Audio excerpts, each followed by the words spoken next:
Hey, welcome back, my fellow investors. This is me, E.T. And remember, I'm not a financial advisor.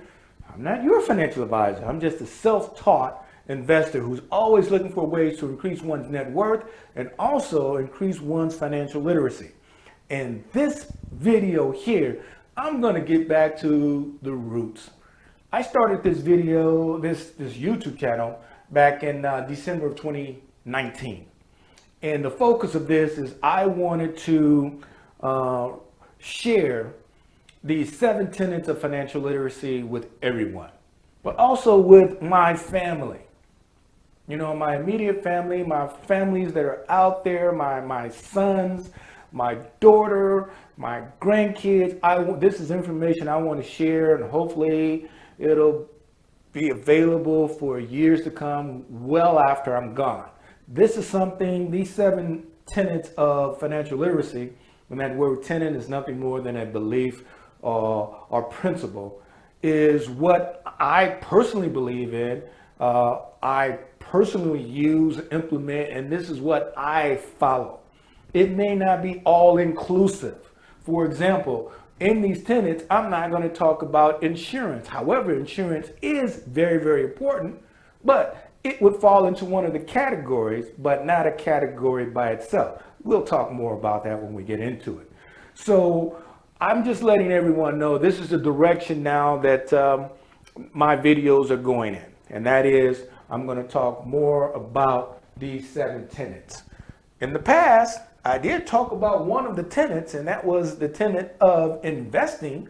I got deep into the investing, and I started talking more about individual stocks overall versus the overall investment concept.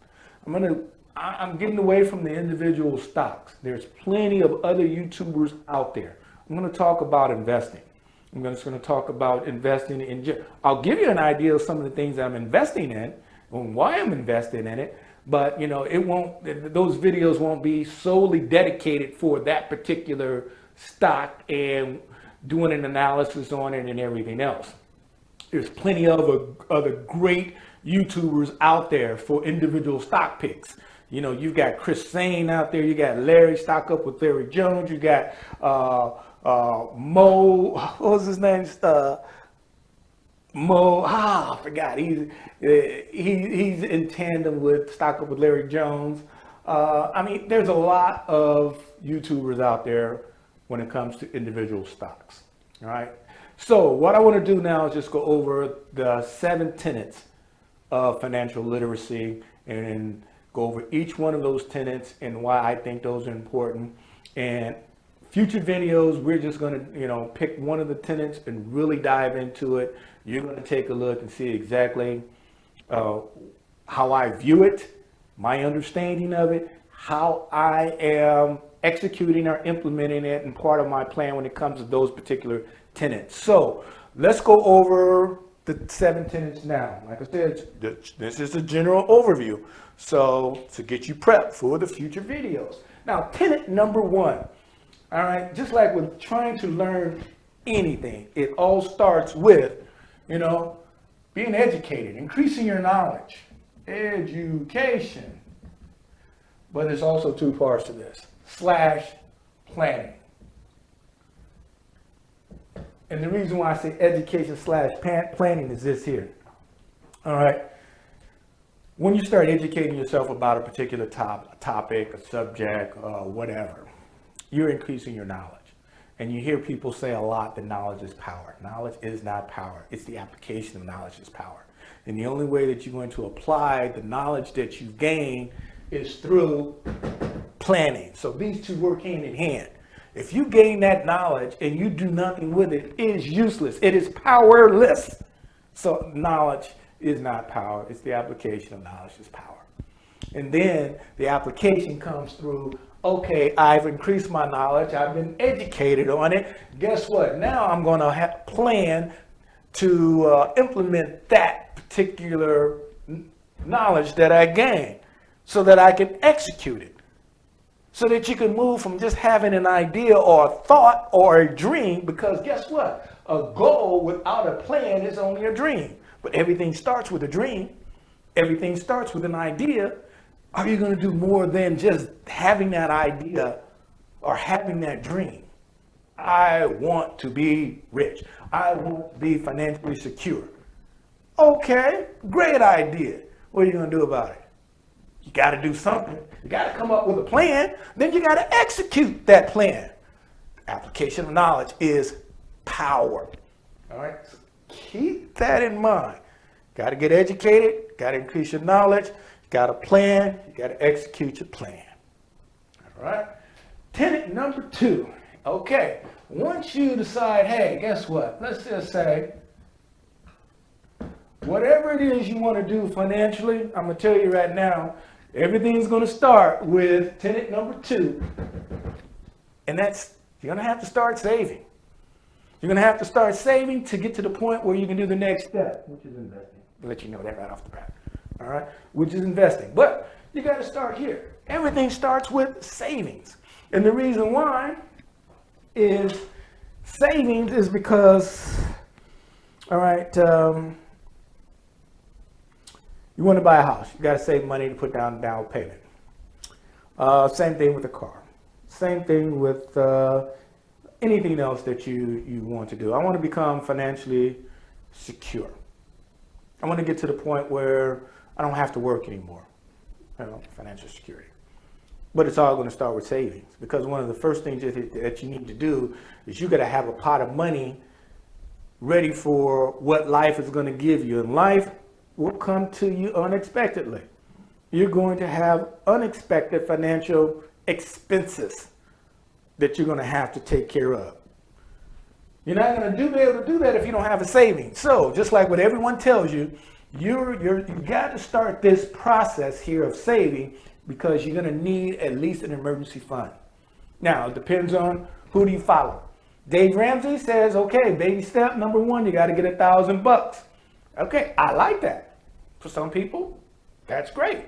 Got to start off with $1,000 before you get into the next step. Okay, some people say you're going to need 3 to 6 months worth of living expenses. Let's say that you got that, but you don't feel that sense of security. And I'll be honest with you. 3 to 6 months doesn't give me that sense of security. I have 1 year of living expense set aside in a savings account. And I already know it's losing money because inflation is where it's at. 8.5%. Actually more than that. But that's a different subject. Okay. But I understand that.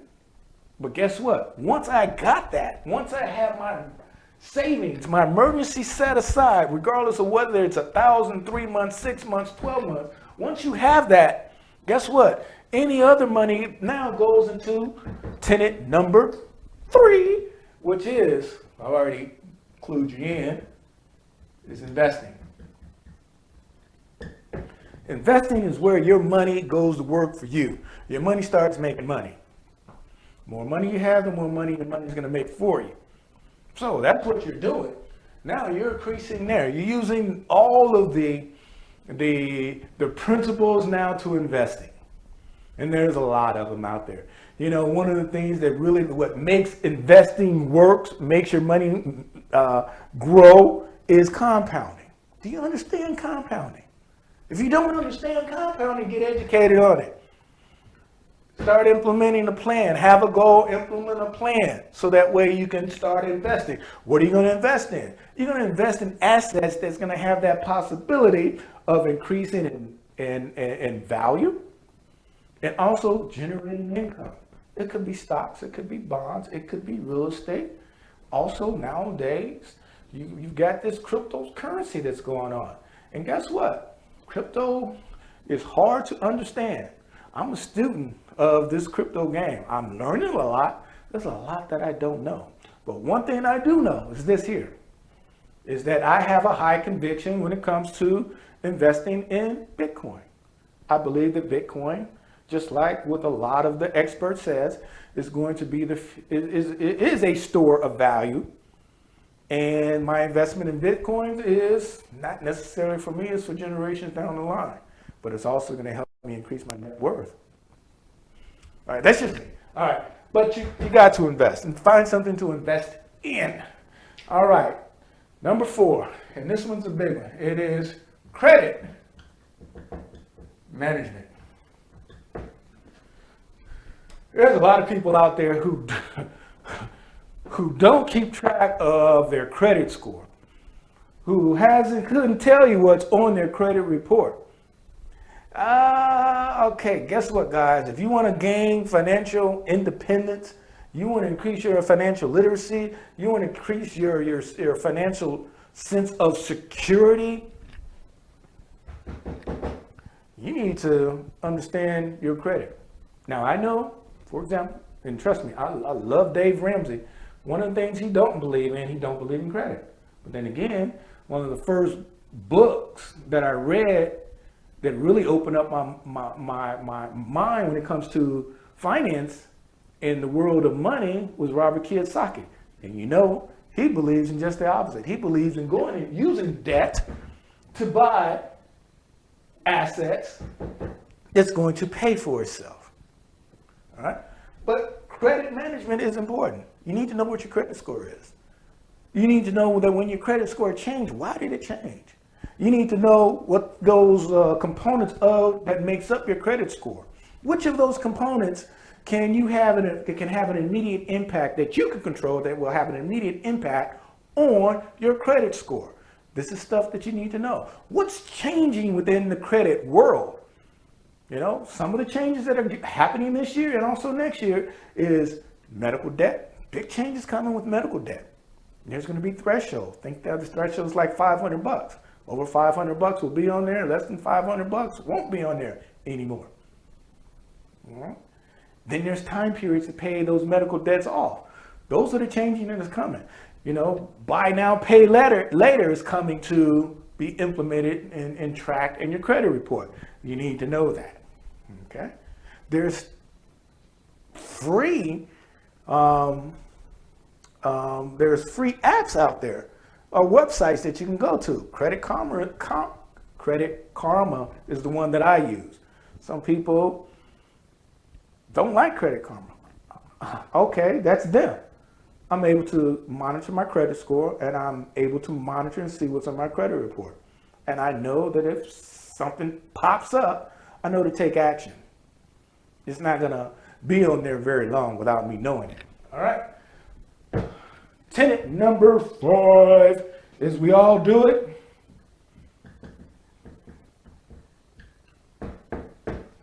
Spending.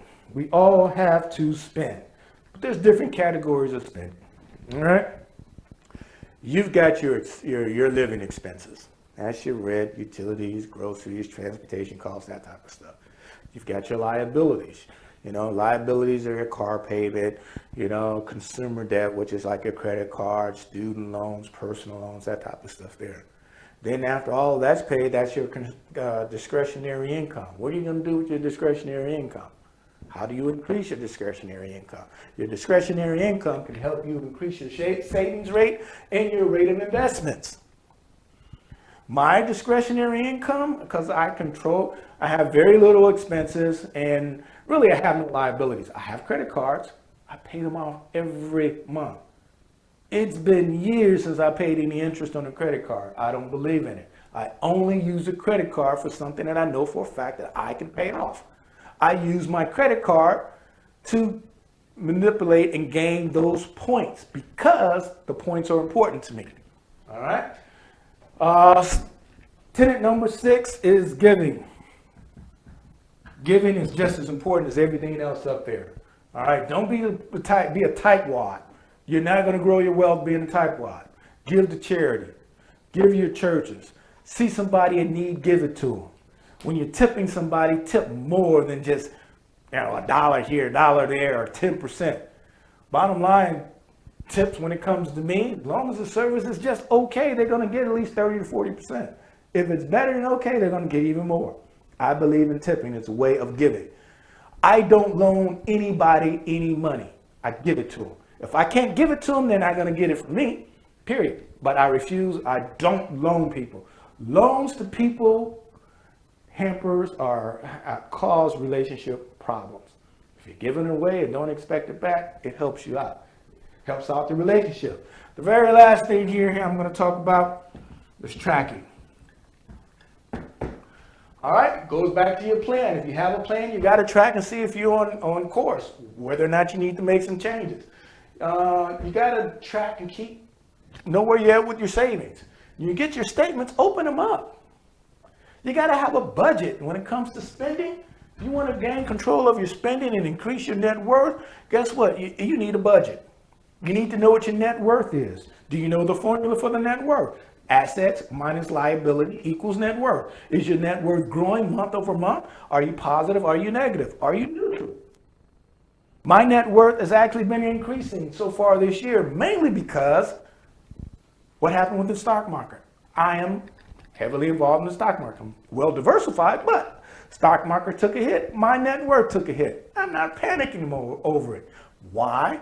Because I know that the market will turn around.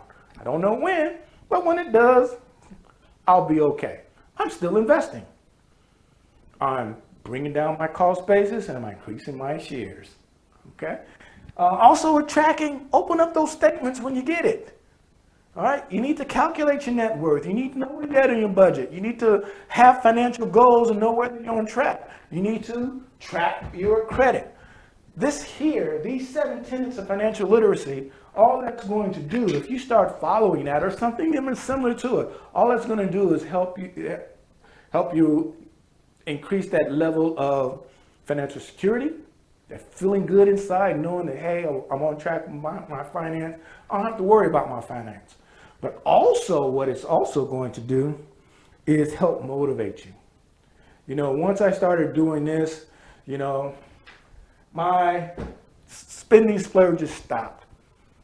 My level of investing and savings increased. I went from 6 months of having 6 months to 12 months. You know, something that I wanted to do. This is important. I think that it needs to start being taught in schools at a very young age. That's just my belief on that. But there you have it. You know, the 7 tenets, principles, beliefs, whatever you want to call it, 7 tenets of financial literacy. We all need to become students. I am still a student. I am still learning. But from what I learned, I want to impart to you, to impart to my family, so that we can stay on top, be financially secure, and not live this paycheck to paycheck, live in this rat race. Trust me, makes all the difference in the world. With all that said, guys, hopefully you like this, you got some use out of it. If so, hit that like, subscribe, notification button. And most importantly, remember, save, invest, apply what you know, because knowledge is not power, it's the application of knowledge is power. Guys, I will see you on the next video. Take care. Bye-bye.